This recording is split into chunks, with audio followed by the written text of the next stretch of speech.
नमस्कार, खंभागणी के न्यूज 24/7 में आपका स्वागत है। मैं हूं आयुषी विजयवर्गीय आपके साथ। तो चलिए खबरों के सफर की शुरुआत करते हैं और सबसे पहले एक नजर हेडलाइंस पर। 12 एडवोकेट मदन मोहन नागर के नेतृत्व में वार्ड नंबर 13 के लोगों ने किया विधायक राधेश्याम बैरवा का भव्य स्वागत। सड़क हादसे में हुई पुलिस कांस्टेबल की मौत, इलाज के दौरान तोड़ा दम, मदनगंज थाने में तैनात था कांस्टेबल। कोटा में अंतरजातीय अनोखा विवाह बटोर रहा है सुर्खियां। दार देवी जंगल में पार्टी करने गए युवक की चाकुओं से हत्या, कैथून थाना क्षेत्र की घटना, पुलिस जुटी जांच में। श्री राम मंदिर प्राण प्रतिष्ठा समिति खातोली खंड की बैठक संपन्न, 1 से 10 जनवरी तक प्रत्येक घर घर जाकर अक्षत देकर आमंत्रण देंगे कार्यकर्ता।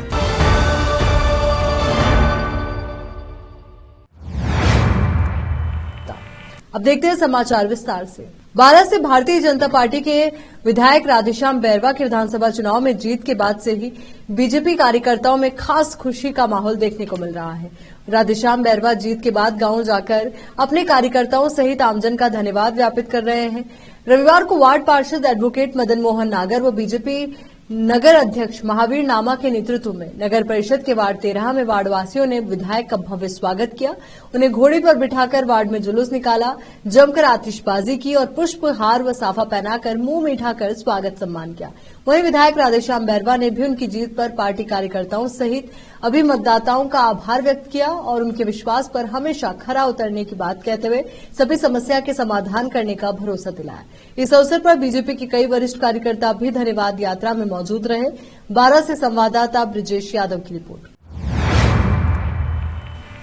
दोस्त की बेटी जन्म की पार्टी में शामिल होने गए युवक की चाकू मारकर हत्या कर दी गई। बताया जा रहा है कि जिस जगह पार्टी चल रही थी वहां दूसरे लोग भी पार्टी कर रहे थे। बातों बातों में दोनों ग्रुप में छींटाकसी हुई। दूसरे ग्रुप ने मनोज सुमन पर चाकू से हमला कर दिया। पेट, पीठ व सीने पर 8 घाव लगे। हॉस्पिटल में उसकी मौत हो गई। घटना 24 दिसंबर के दिन कैथून थाना क्षेत्र के दार देवी के जंगल की है। आज मोर्चरी के बाहर परिजन आर्थिक सहायता की मांग पर अड़ गए और शव उठाने से इनकार कर दिया। तहसीलदार मौके पर पहुंचे, परिजनों के साथ समझाइश की कोशिश की। 2 घंटे बाद परिजन शव उठाने को राजी हुए। रिश्ते में भांजे विनोद ने बताया कि मनोज सुमन डीसीएम फैक्ट्री में 7 से 8 साल से काम करता था। रोज सुबह 7 बजे ड्यूटी के लिए जाता था और शाम 7 बजे वापस लौटता था। रविवार को भी सुबह 7 बजे घर से ड्यूटी जाने के लिए दोस्त के साथ निकला था। गाड़ी घर पर ही छोड़कर गया। शाम को 7:30 बजे उसके हॉस्पिटल में एडमिट होने की खबर मिली। उसके दोस्त ही उसे हॉस्पिटल लेकर आए थे। मौके पर जाकर देखा तो उसकी मौत हो चुकी थी। मनोज के एक बड़ा भाई व एक बहन है। दोनों पढ़ाई करते हैं। घर खर्च के लिए मनोज फैक्ट्री में काम करता था। संवाददाता आसिफ खान की रिपोर्ट। किशनगढ़ के मदनगंज थाने में तैनात पुलिसकर्मी की सड़क हादसे में मौत हो गई। घायल अवस्था में पुलिसकर्मी को जेएलएन अस्पताल में भर्ती करवाया गया था, जहां उपचार के दौरान उसने दम तोड़ दिया। सूचना के बाद पुलिस पहुंची और हादसे की जांच में जुट गई। येगल थाना पुलिस ने पोस्टमार्टम के बाद शव परिजनों को सुपुर्द किया। मदनगंज थाने में तैनात पुलिसकर्मी जाटली निवासी सीताराम काला सड़क हादसे में घायल होने पर शनिवार रात को अस्पताल पहुंचे। मदनगंज थाने में तैनात पुलिसकर्मी जाटली निवासी सीताराम काला सड़क हादसे में घायल होने पर शनिवार रात को अस्पताल पहुंचे, जहां देर रात उपचार के दौरान उनकी मौत हो गई। अस्पताल प्रशासन ने पुलिस को सूचना दी। परिजन भी सूचना पर अस्पताल पहुंचे। सीओ मनीष शर्मा ने बताया कि सीताराम काला बेहतरीन पुलिसकर्मी थे। जाटली मोड़ पर यह हादसा हुआ। अस्पताल में दम तोड़ दिया। पुलिस जांच कर रही है कि हादसा कैसे हुआ। पोस्टमार्टम के बाद शव परिजनों को सुपुर्द कर दिया गया। वहीं दूसरी ओर पुलिस कांस्टेबल की हादसे की मौत से अजमेर पुलिस में शोक का माहौल है। कांस्टेबल की मौत पर थाना स्टाफ में दुख प्रकट किया गया। संवाददाता सन्नी उमरिया की रिपोर्ट। कोटा में अंतरजातीय अनोखा विवाह देखने को मिला है। इस विवाह की सबसे बड़ी खासियत ये थी कि ना तो इस विवाह में किसी भी प्रकार का कोई आडंबर था और ना ही हल्दी मेहंदी की रस्म। बस दूल्हा आया, खाना भी नहीं खाया और मात्र 17 मिनट में दुल्हन लेकर चला गया। जहां एक और शादियों में लाखों रुपए पानी की तरह बहा दिया जाता है, वहीं दूसरी ओर कोटा में अनोखा विवाह देखने को मिला। दुल्हन किरण बैरवा और दूल्हे मनीष रेगर के अंतरजातीय विवाह से क्षेत्र में चर्चा का विषय बना हुआ है। दुल्हन के पिता प्रेम बैरवा से बात करने पर उन्होंने बताया कि हम संत रामपाल जी महाराज के शिष्य हैं और हमारे गुरु जी का नारा है, जीव हमारी जाति है, मानव धर्म हमारा हिंदू मुस्लिम सिख ईसाई धर्म नहीं कोई न्यारा, हम सिर्फ एक पिता की संतान है। जाति पाठ या कोई भेदभाव कोई मायने नहीं रखता। वहीं दूल्हे के पिता भगवान वेगर ने कहा कि संत रामपाल जी महाराज ने दहेज जैसी को प्रथा को खत्म करने का बीड़ा उठाया है। होने की विचारधाराओं से प्रेरित होकर मैं मेरे बेटे का विवाह दहेज मुक्त किया। आपको जानकर हैरानी होगी कि इस विवाह में किसी भी प्रकार का कोई दहेज नहीं लिया गया और बिना किसी दिखावे के मात्र 17 मिनट में दूल्हा और दुल्हन एक दूसरे के हो गए। कोटा से संवाददाता आसिफ खान की रिपोर्ट। संतराम मारी द्वारा जो भी ये रमीनी करी गई है, ये दहेज मुक्त विवाह, ये काफ़ी मतलब औरों से हटकर है। बाकी जो आडंबर करते हैं, दहेज लेते हैं, पैसे लेते हैं, जो पूजा पाठ है वो ऐसा का कुछ भी नहीं किया जाता हमारे। बिल्कुल सादगी है, 17 मिनट में रमीनी होती है और अच्छा लगता है। अगर हम बात करें तो शादियों में बड़े बड़े होटल बुक होते हैं, आतिशबाजी होती है, पैसा खर्च होता है। यहाँ हमने देखा कि ना पंडित है ना फेरे हैं, बिन फेरे हम तेरे वाला मामला में यहाँ पे देखने को मिला है। जो ये बेकार का जो मतलब खर्चा किया जाता है, लाखों रुपए मतलब डीजे वगैरह में और ये रेस्टोरेंट टिकट मतलब टिकट करने में, जो भी है फालतू के खर्चे हैं, इनसे बचकर अगर अपन बच्चों की पढ़ाई कराएं, अच्छे व्यवस्था करें तो उनके लेके अच्छा रहेगा। लेकिन ये बिना बेकार के फालतू पैसे से तो लाइफ बेकार है। मतलब आपने कहाँ तक कर रखी है पढ़ाई? पढ़ाई मैंने BSc कर रखी है, अभी फाइनल चल रहा है। अभी आपकी शादी हुई है? नहीं, आपकी वाइफ ने कहाँ तक पढ़ाई कर रखी है? वो BA कर रखी है और BA फाइनल हो गया उसका मतलब दोनों पढ़े लिखे? जी बिल्कुल। यहाँ रुक रहे एक छोटे से ब्रेक के लिए, जल्द हाजिर होंगे।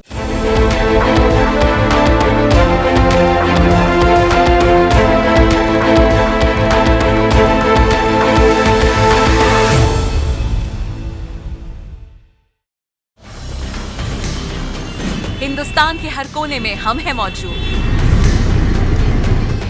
24 घंटे हालात पर गहरी नजर, खबरों से जुड़े चुपते सवालात और आपको दिखाता है धार्मिक, सामाजिक, राजनीतिक, लोकल और इंटरनेशनल न्यूज की सबसे बेहतर कवरेज, जो आपको रखती है हर पल बाखबर। देश और दुनिया भर की खबर के लिए देखते रहें KP News 24/7। ब्रेक के बाद एक बार फिर से आपका स्वागत। राजस्थान में बीजेपी की भजन लाल सरकार बनने के बाद से सीएम भजन लाल शर्मा के साथ ही उनके विधायक भी एक्शन में आ गए। कहीं अवैध मांस की दुकानें हटाई जा रही है तो कहीं अपराधियों पर नकेल कसी जा रही है।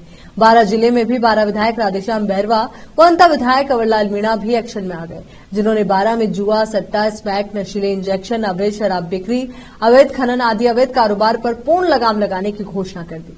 रविवार रात्रि को बारां व्यापार महासंघ द्वारा आयोजित सम्मान समारोह कार्यक्रम में विधायक राधेश्याम बैरवा के तीखे तेवर दिखाई दिए।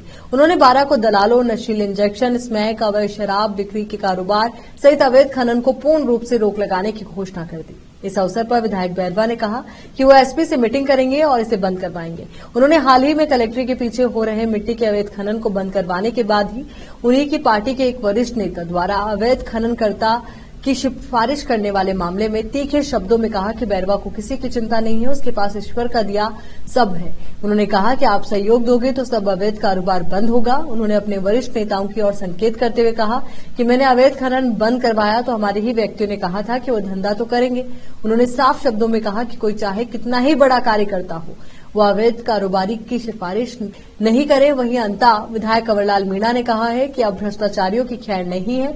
उन्होंने हाल ही में राजपुरा गांव में अध्यापक गर्ग दंपति द्वारा अपने स्थान पर लगाए गए फर्जी शिक्षकों के भंडाफोड़ मामले पर कहा कि ऐसे कई कार्य हो रहे हैं जो आपकी भी निगाह में है। हमें बताइए कहां जुआ, सट्टा, अवैध शराब बिक्री हो रही है। बताने वाले का नाम गुप्त रखा जाएगा, नाम हमारा ही आएगा। अवैध कारोबार को जड़ से खत्म करेंगे। उन्होंने आमजन से इस मुहिम में सहयोग की अपील की है। विधायकों की इस घोषणा के बाद अवैध कारोबारी में हड़कंप मच गया है। कई ने अपनी जुआ, सट्टा की दुकान बंद कर दी है तो कई अपराधी अब गली कूचों में शिफ्ट हो गए हैं, जिनके खिलाफ भी अब कार्रवाई करने की बात की गई है। बारां से संवाददाता ब्रिजेश यादव की रिपोर्ट। श्री राम जन्मभूमि मंदिर प्राण प्रतिष्ठा समिति खंड खातोली की सोमवार दोपहर 2 बजे श्री पंचमुखी बालाजी मंदिर प्रांगण खातोली पर बजरंग दल जिला संयोजक रामेश्वर राठौड़ की अध्यक्षता में बैठक संपन्न हुई। बैठक में जिला कार्यवाह श्याम बिहारी नागर का मार्गदर्शन मिला। बैठक में तीनों उपखंड सहित खातोली नगर के संयोजक व सह संयोजक तथा सभी मंडलों के कार्यकर्ता उपस्थित रहे। जिला कार्यवाह श्याम बिहारी नागर ने अभियान की सारी जानकारियां दी, साथ ही इस दौरान क्या क्या सावधानियां रखनी है वो सारी बातें बताई।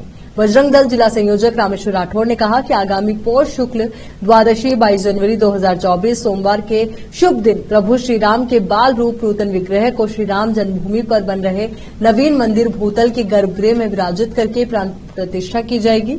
इस अवसर पर अयोध्या में अभूतपूर्व आनंद का वातावरण होगा। उन्होंने सभी से आग्रह किया कि आप भी प्राण प्रतिष्ठा के दिन अपने ग्राम, मोहल्ले, कॉलोनी में स्थित किसी मंदिर में आस पड़ोस के राम भक्तों को एकत्रित करके भजन कीर्तन करें। टेलीविजन अथवा कोई पर्दा स्क्रीन लगाकर अयोध्या के प्राण प्रतिष्ठा समारोह समाज को दिखाएं।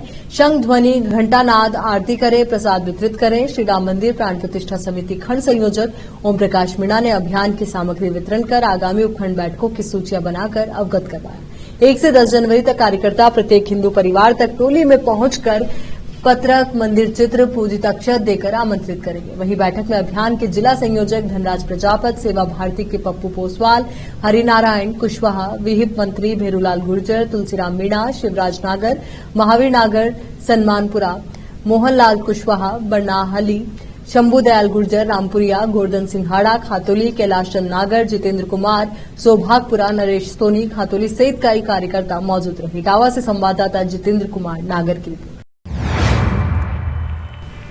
विकसित भारत संकल्प यात्रा के तहत सोमवार को मालवीय नगर विधायक कालीचरण सर्राफ ने मालवीय नगर विधानसभा क्षेत्र के लिए शिविरों का शुभारंभ किया। इससे पूर्व विधायक कालीचरण सर्राफ शिविर का अवलोकन करते नजर आए, साथ ही लाभार्थियों के साथ संवाद भी किया।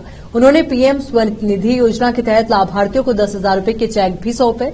कालीचरण सर्राफ ने सभी को सुशासन दिवस के अवसर पर शपथ दिलवाई। इसके साथ ही पूर्व प्रधानमंत्री स्वर्गीय अटल बिहारी वाजपेयी जी के व्यक्तित्व कृतित्व पर भी प्रकाश डाला। इस अवसर पर आयुक्त बाबूलाल गोयल, समितियों के अध्यक्ष, पार्षदगण, जोन उपायुक्त, मुख्यालय उपायुक्त सहित निगम के आला अधिकारी और आमजन उपस्थित रहे।